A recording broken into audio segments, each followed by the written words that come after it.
Hello guys, welcome back to my channel. Myself Ashwarya, and today I will discuss a best technique to reduce the numbers of silly mistakes that we usually do in our practice paper, in our main paper you can say.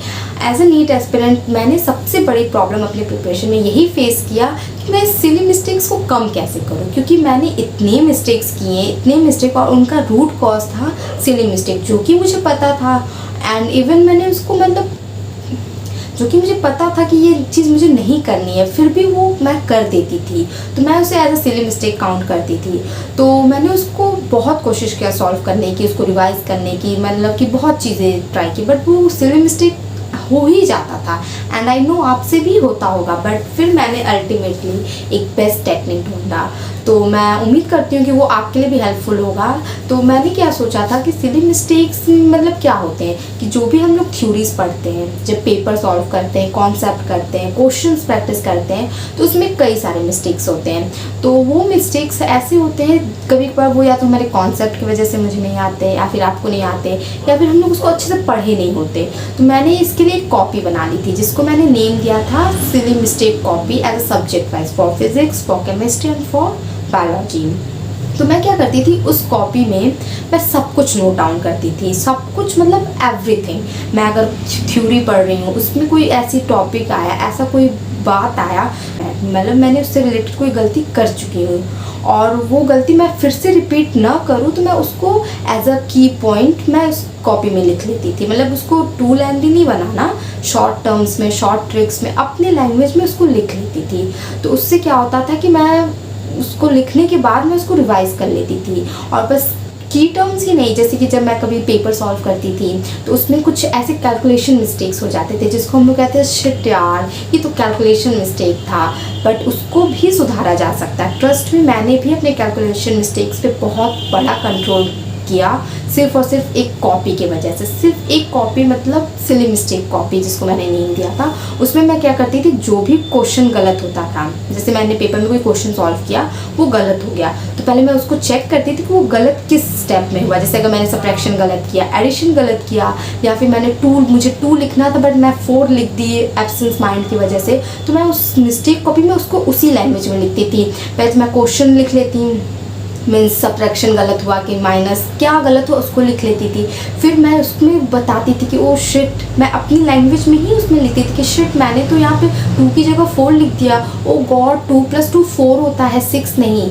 तो जब मैंने इसको अपनी language में इस तरह से silly mistake copies में लिखा, और मैं उसको जब हमेशा रिवाइज करती थी, तो मेरा वो कॉन्शियस माइंड में आ गया था कि कहीं भी पेपर सॉल्व करते टाइम मुझे 2 + 2 का 6 नहीं करना। मतलब मेरा कॉन्शियसली, मैं उस प्रेजेंट ऑफ माइंड मेरे में आ गया था उस मिस्टेक कॉपी की वजह से, कि मैंने कैलकुलेशन मिस्टेक करना ही छोड़ दिया। आप ट्रस्ट करो, ये आपके साथ भी हो सकता है। बस आपको क्या करना है, एक कॉपी बनानी है, उसमें हर चीज़ लिखनी है, हर छोटी गलती होने वाली, जैसे कैलकुलेशन मिस्टेक हो गया, फॉर्मूला, आप जैसे कि आप, मैं फार्मूला का एग्जांपल अगर लूँ तो होता है जैसे कि E = mc², ठीक है। तो यहाँ पे मैंने क्या किया, प्रेशर में आके मैंने E = mc² ना लेकर के आप समझ लो mc³ ले लिया। तो मानना कि ये तो मेरी एक सिली मिस्टेक थी, क्योंकि मुझे फॉर्मूला पता था, फिर भी मैंने क्यूब लिया। तो इसको मैं क्या करती थी, सिली मिस्टेक कॉपी में पहले लिखती थी कि मैंने E = mc³ लिखा, फिर मैं लिखती थी क्यू लिखा, तो मैं उसको बताती थी एब्सेंस माइंड होने की वजह से मैंने गलती से क्यूब ले लिया। फिर उसको कट करके फिर मैं लिखती E = mc² होता है, इसको याद रखना। इस लैंग्वेज में मैंने लिख दिया सिली मिस्टेक कॉपी में। अब मैं उसको हमेशा पेपर देने से पहले रिवाइज करती थी। पेपर नहीं है, कभी मन नहीं कर रहा पढ़ने का, तो मैं उसको निकालती थी कॉपी, फिर उसको रिवाइज करती थी। तो उससे क्या हुआ कि जो मेरा कॉन्शियस सबकॉन्शियस माइंड है, उसमें ये सब चीज़ें बात आने लगी कि ये सब छोटी छोटी गलतियाँ नहीं करनी है। आपको विश्वास नहीं होगा, बट मैं चाहूँगी कि आप ये रूल 30 डेज़ के लिए अप्लाई करो। कॉपी बनाओ, उसमें हर मिस्टेक को लिखो। थोड़ा हो सकता है आपको मूड नहीं करेगा लिखने का, बट बिना मूड के आप लिखो उसमें हर गलती। जैसे मैंने बताया ना, कैलकुलेशन मिस्टेक हो, चाहे फॉर्मूला मिस्टेक हो, कॉन्सेप्ट मिस्टेक हो, एनीथिंग आप उसमें राइट डाउन करो, उसमें उसको टाइम टू टाइम रिवाइज करो, तो आपको बहुत ही अच्छा कंट्रोल मिल जाएगा अपने सिली मिस्टेक पे कंट्रोल पाने का। अब आप अगर कहो तो मैं आपको कॉपी भी दिखा सकती हूँ। फॉर एग्जांपल अगर मैं आपको कॉपी दिखाऊँ तो ये मेरी फिज़िक्स की कॉपी हुआ करती थी, सिली मिस्टेक कॉपी। तो उसमें मैं ना इस तरह से लिखती थी। जैसे कि आपको मैं दिखाती हूँ, ये आप ये देख सकते हैं मैंने कैसे फॉर्मूला को बताया कि ये गलत है ये सही है। यू कैन सी, क्योंकि मैं ना कभी कभी क्वेश्चन में प्रेशर में आके मैं क्या करती थी कि फ्रिक्वेंसी बढ़ते है, बट मैंने प्रेशर में ले लिया तो उस प्रेशर को फिर मुझे बाद में समझ आता कि तो क्वेश्चन गलत हो जाएगा, तो मैंने उसको उसी वे में लिखा कि ये सही होता है और वो गलत होता है। तो इसी तरह से कई क्वेश्चंस मैंने ऐसे दिए एंड ट्रस्ट मी ये बहुत हेल्पफुल था। आपको मैं अभी और दिखाती हूँ कि ये सिली मिस्टेक कॉपी कैसे बनते हैं। एट द एंड मैं आपको दिखाऊंगी वीडियो में, तो आपको समझ आएगा कि सिली मिस्टेक की कॉपी बनाना बहुत ज़रूरी है। एंड आई होप आप समझ पा रहे हो कि मैं आपसे क्या बताना चाह रही हूँ। लेट मी शो यू क्या मिस्टेक्स होते थे मेरे। जैसे कि मैं अगर आपको दिखाऊँ, डायपोल मोमेंट का फॉर्मूला बहुत गलत होता था।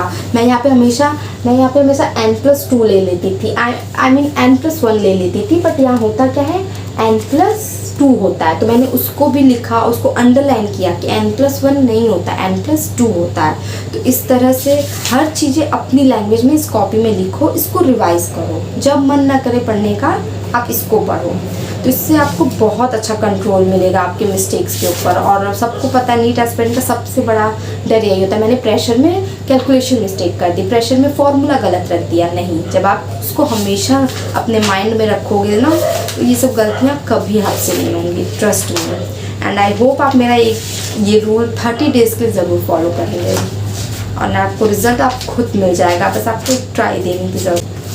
सारे पॉइंट्स है, जैसे मैंने पॉइंट्स की भी बात की, यहाँ पे कई सारे मैंने पॉइंट्स लिखे हुए हैं जो कि गलतियाँ मैं करती थी, तो मैंने उसको लिखा कि ये गलती नहीं करना है और क्या नहीं करना और क्या करना है। तो इस तरह से आप भी कॉपी बनाना और हर चीज़ लिखना, आपके पेपर में होने वाली गलतियाँ, आपके थ्योरी में होने वाली गलतियाँ, लेक्चर्स में होने वाली गलतियाँ, एवरीवेयर सिर्फ एक जगह, सिली मिस्टेक नोटबुक।